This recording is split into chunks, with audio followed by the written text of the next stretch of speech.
Oke, kita langsung menuju ke Pak Magdir. Pak Magdir, tadi Bang Hijau mempertanyakan tuh, jadi nggak ada kok korelasinya antara pemberian bansos dan juga perolehan suara atau elektoral dari 02. Itu gimana Pak Magdir? Halo, Pak Magdir? Oke, nampaknya kita terkendala komunikasi ya Rendra ya dengan Pak Magdir. Kita menuju ke Bang Hinca lagi. Bang Hinca, kalau tadi kan yang kita pertanyakan di sini adalah bagaimana kemudian korelasi antara pemberian bansos ini dengan perolehan suara dari 02. Tadi kan Pak Magdir sempat menyampaikan tuh catatan kami ya Bang Hinca ya, ini ada dugaan politisasi bansos itu karena ada beberapa variabel. Misalnya yang pertama, bansos itu selama ini diberikan atau proses penyalurannya itu melalui transfer atau bank, tapi baru kali ini ada bansos pemberiannya itu berupa beras. Itu yang pertama. Kemudian kunjungan Pak Presiden Joko Widodo ke sejumlah daerah terutama di wilayah Jawa Tengah. Itu yang dianggap sebagai politisasi bansos dan juga pengaruh dari Presiden Joko Widodo. Bang Hinca, bagaimana tanggapan dari Anda? 10 tahun berjalan Presiden Jokowi memerintah, kita menyaksikan di layar kaca sering sekali dia pergi mengunjungi ke tempat-tempat masyarakat yang non jauh dari kota untuk memberikan bantuan, termasuk juga bantuan-bantuan seperti ini. Dan itu cara dia dekat kepada masyarakatnya dan sama sekali jauh dari pemilu yang sekarang ini.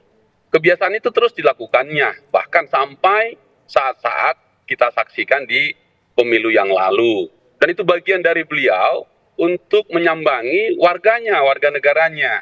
Dan itu bagian juga dari kewajiban negara kepada warga negaranya. Itu poin-poin yang kita tangkap. Nah, karena kebetulan juga berbarengan dengan penyelenggaraan pemilu, sehingga orang menariknya ada korelasi terang benderang terhadap itu. Padahal 4 menteri kemarin menjelaskan sama sekali tidak, karena ini anggaran negara yang sudah disepakati di DPR, keputusan politik negara yang disepakati di DPR bersama pemerintah, yang kemudian terdistribusi, yang disebut payungnya perlindungan sosial. Secara garis besar yang di dalamnya ada bansos yang tadi didistribusikan baik secara langsung maupun secara tidak langsung yang tadi transfer itu. Poinnya adalah ada by name, by address, nama-nama yang menerima bansos itu. Dari siapa nama-nama itu? Dari pemerintah daerah setempat yang tahu karakter warga negaranya yang layak yang mendapatkan bantuan itu. Jadi sama sekali tidak diketahui oleh pemerintah pusat atau pemerintah pusat yang nyebut si A, si B, si C, si D gitu. Nah dari daerah dia. Kemudian si pemerintah pusat yang kemudian mengeksekusi atau mendistribusikannya pada warga negara yang membutuhkan. Dan itu program negara berjalan.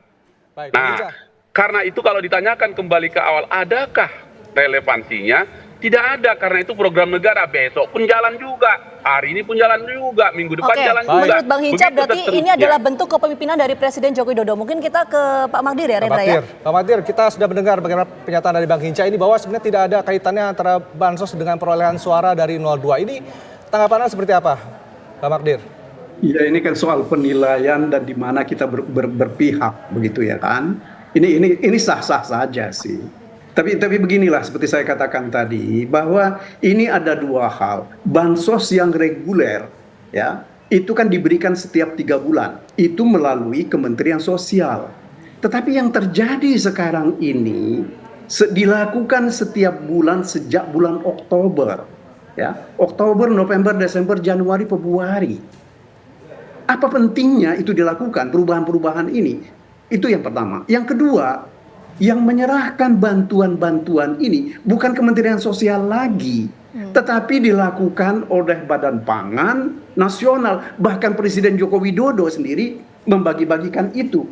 Bisa dibayangkan nggak? Pernah nggak kejadian ya sepanjang yang saya tahu ya. Misalnya selama periode Pilpres ini Presiden itu membagikan bantuan itu ke Jawa Tengah, Jawa Barat 7 kali, ke Jawa Tengah 10 kali, kemudian ke Jawa Timur 5 kali. Nggak pernah ada kejadian selama ini. Ya. Hanya satu-satunya ini terjadi ketika menjelang Pilpres, di mana adanya Presiden Joko Widodo menjadi cawapres. Problem kita kan di situ. Ya. Apakah seandainya bukan anaknya Joko Widodo yang menjadi cawapres, apa beliau akan berbuat seperti itu? Wallahu alam, kita nggak tahu, gitu loh. Nah, tetapi sekali lagi soal ada pengaruh atau tidak, ahli saksi-saksi kami menunjukkan adanya bukti-bukti itu. Bagaimana mereka mendapatkan beras 10 kilo ya yang diberikan oleh pemerintah atas nama pemerintah, tetapi gambar dari apa pada kantongnya itu adalah gambar Prabowo dan Gibran. Ini kami sudah hadirkan di persidangan, gitu loh. Hakim melihat itu, dan orang yang menerima ini diminta untuk memilih pasangan Prabowo Gibran. Oke. Saya nggak tahu kalau mereka berbohong ya, tetapi ini kejadian dan ini ada, gitu loh. Yang tidak pernah dibuktikan oleh kawan-kawan dari 02 itu adalah bahwa penerima-penerima bansos itu tidak pernah diminta untuk memilih ya paslon 02 atau 02. Itu kan nggak pernah dibukti. Mereka hanya membantah secara umum bahwa bansos itu tidak ada kaitannya dengan pilpres. Ya. Makanya sekali lagi saya katakan tadi, apa gunanya dan apa pentingnya Presiden Joko Widodo setelah membagi-bagi beras di Magelang, ya, kemudian minum-minum kelapa muda bersama Pak Prabowo di Magelang, apa pentingnya? Ya, itu kan bukan acara santai-santai, ya. Ini adalah acara beliau berbuat sesuatu untuk kepentingan negara. Dan jangan lupa Pak Prabowo itu seorang menteri, ya. Secara terus-menerus kedudukan itu melekat. Mereka tidak bisa memisahkan diri mereka bahwa pada hari ini jam segini saya mau jadi menteri dulu, nanti habis itu nanti saya nggak mau jadi menteri. Nggak bisa seperti itu. Itu tergantung dengan tindakan sebenarnya.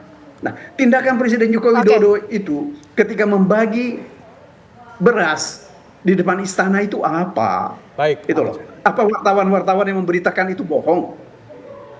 Kan enggak ada kepentingannya mereka, gitu loh. Ini yang kita mesti lihat seperti itu. Baik, Jadi Pak Magdir, sekali lagi, ya, baik. Ya kita. Ya baik, nanti kita sama-sama mengawal jalannya persidangan ini seperti apa. Apakah kemudian akan berpengaruh terhadap sikap hakim atau tidak? Sekali lagi terima kasih banyak. Maaf sekali karena waktu kita terbatas.